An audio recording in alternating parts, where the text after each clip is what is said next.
प्रमाणे जेजू क्रिस्ताचें शुभ वर्तमान आवेसवो 2 वड 22 ते 35 मोइशेसाचे समृद्धी प्रमाणे ताची शुद्धी करचे दीस पडले तेन्ना अशें जालें. कुजवो उगडटा तो दर एकलो पूत सर्वेस्पराक भेटयलोलो जातलो.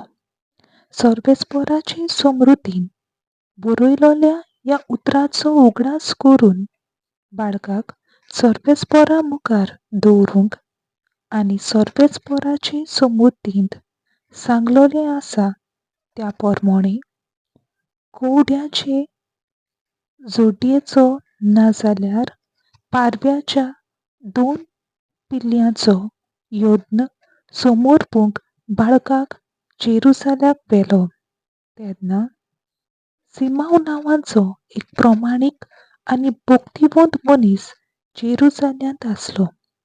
तो इस्रायेलाचे नवसरणीची वाट पळयतालो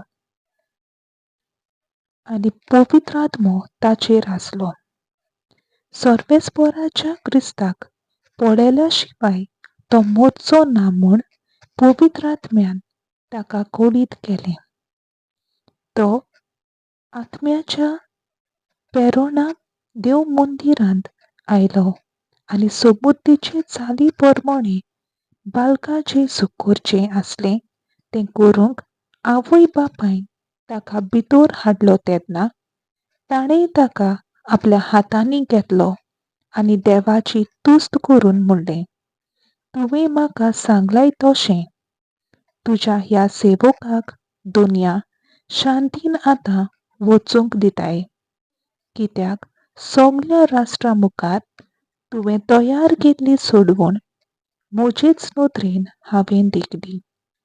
पोरसांक उजवाडायतो प्रकाश तुजे परजे इस्रायेलाचो तुवेंच फावो केल्लो प्रताप आनी ताचे विशीं म्हणत तें आयकून ताच्या आवय बापायक अजाप दिसतालें.